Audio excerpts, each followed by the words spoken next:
नमस्कार, मी कल्पना महाजन बोलते. महेलखेडी राहणारे, तालुका यावल, जिल्हा जळगाव. आणि छोटंसं गाव आहे आमचं महेलखेडी.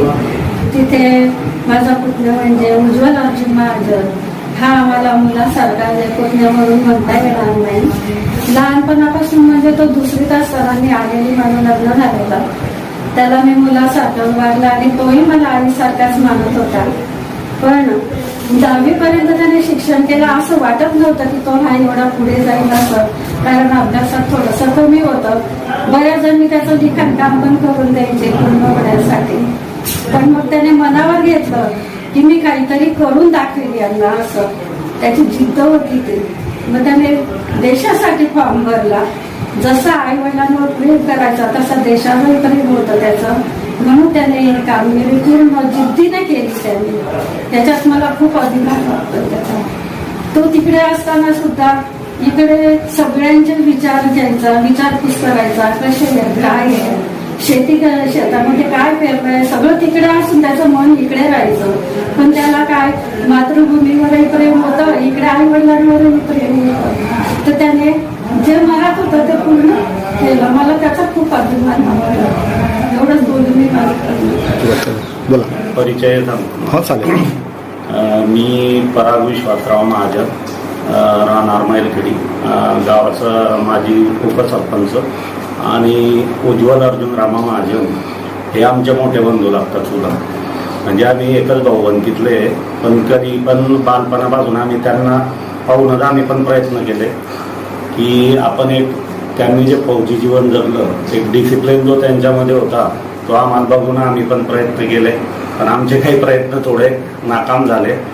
पण जे गावामध्ये आज त्यांनी स्थान प्राप्त केलं आहे, जे लोक आज सैन्य भरतीमध्ये सहसा कोणी जाण्यासाठी तयार होत नाही आजकाल कोणी पण चैनीचं जीवन, सुखी जीवन बघतं. पण आमच्या भाऊमध्ये एक स्पिरिट होता आधीपासूनच. स्पोर्ट खेळाडू होते आणि गावाकडे आधीपासून राहत होते. व्यायाम वगैरे, आम्ही पण छोटे होते तेव्हा, अजून 4-5 वर्ष मोठे, आम्ही पण त्यांच्यासोबत रनिंग वगैरे याला कधी जायचो. क्रिकेट वगैरे त्याच्यामध्ये पण ते खेळले, शेती केली. तसं आमचे काकां त्यांनी पण आधी पण शेतकरी फॅमिली असल्यामुळे एक जॉईंट फॅमिली. आणि आमच्या गावामध्ये एक उदाहरण आहे त्यांचं पण, की 5 भावांचा आज नातूपंतू झाले असल्यावर सुद्धा आज त्यांची जॉईंट फॅमिली आहे. एक वाखाणण्यासारखी गोष्ट आहे. आणि त्याच्यामध्ये उज्ज्वल अर्जुन रामा महाजन यांनी उल्लेखनीय कामगिरी करून आज 25 वर्ष पूर्ण करून सेवा दिली आपली.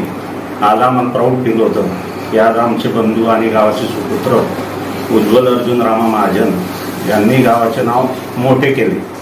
आणि एक जे लोक काही असतात, जे प्रायव्हेट जॉबमध्ये असतात किंवा चैनीचे जीवन जगतात, पण त्यांनी आपल्या देशभूमीसाठी, मातृभूमीसाठी जे बलिदान केलं, परिवारापासून दूर राहून 25 वर्ष, ते उल्लेखनीय आहे. आणि आमचे सर्व मित्र परिवार, आमची भाऊबंदकी, त्याच्यानंतर पूर्ण गाव, आमचं गाव तसं छोटं, 1000 लोक वस्तीचं, सर्व मिळून मिसळून राहणारे. आणि त्याच्यामध्ये बंधू आमचे चुलत भाऊ उज्ज्वल अर्जुन रामा महाजन यांचे मोठे बंधू हे कायम आम्हाला प्रेरणा देतात.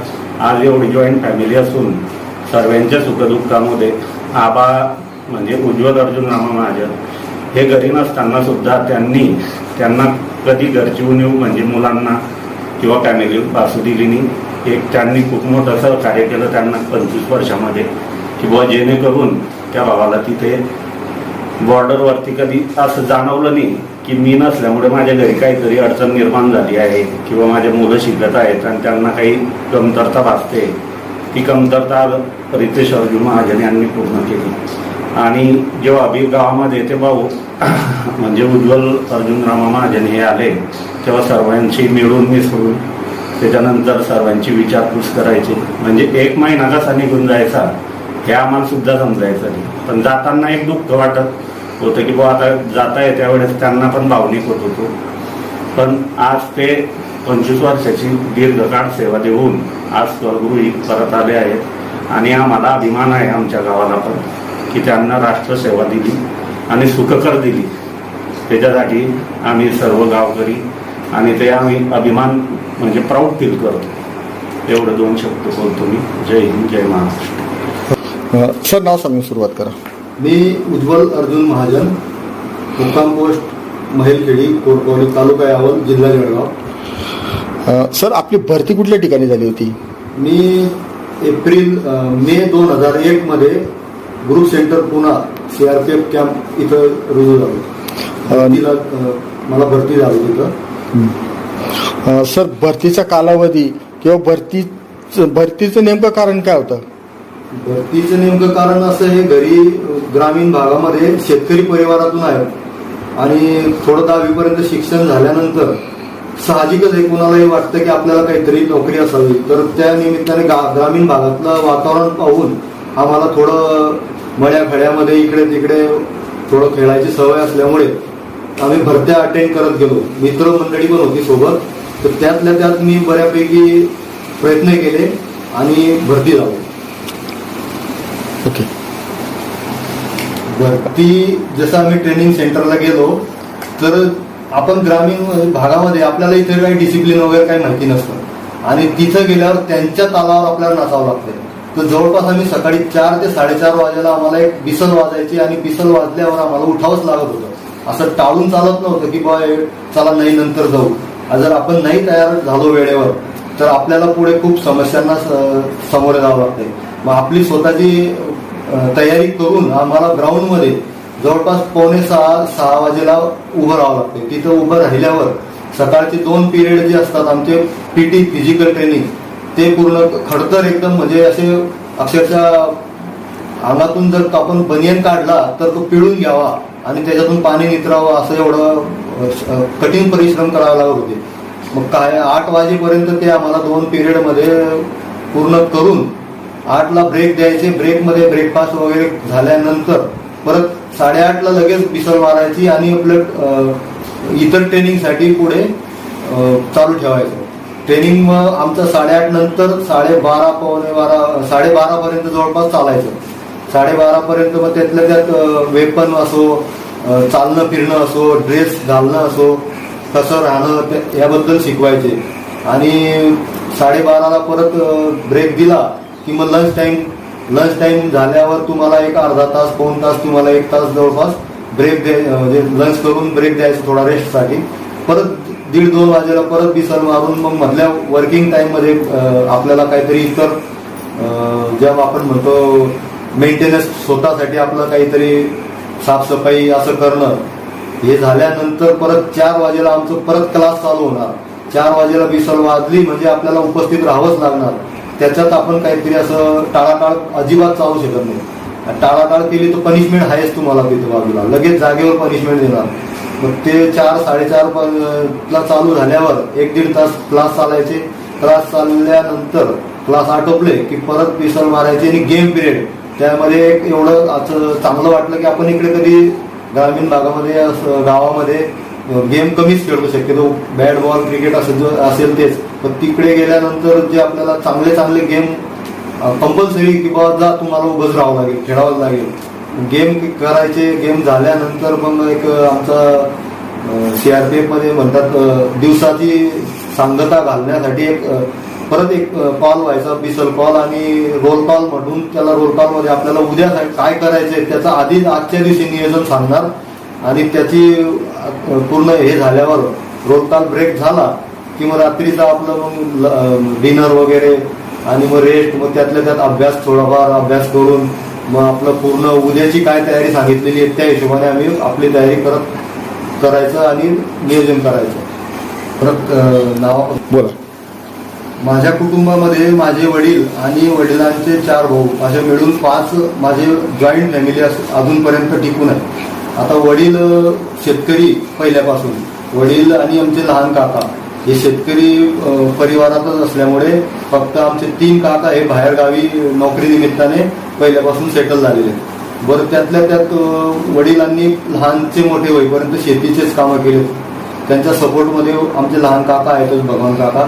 आणि असं चालत असताना मध्येच आमचे बंधू, ज्या टायमाला मी रुजू झालो समजा CRPF मध्ये रुजू झालो, मग मला ज्या काही पारिवारिक समस्या येत गेल्या माझं काही 3-4 वर्षानंतर रुजू झाल्यावर लग्न झालं. लग्नानंतर मुलं बाळं झाली. मुलांनंतर जसं मुलांच्या शाळा, काही शिक्षण, काही हे डॉक्युमेंट ते डॉक्युमेंट, कधी असं वाटलं नाही. पण मी तिकडून जेव्हाही भावाला पत्र लिहिलं असेल, त्या टायमाला मोबाईल नव्हते, पत्र लिहिले.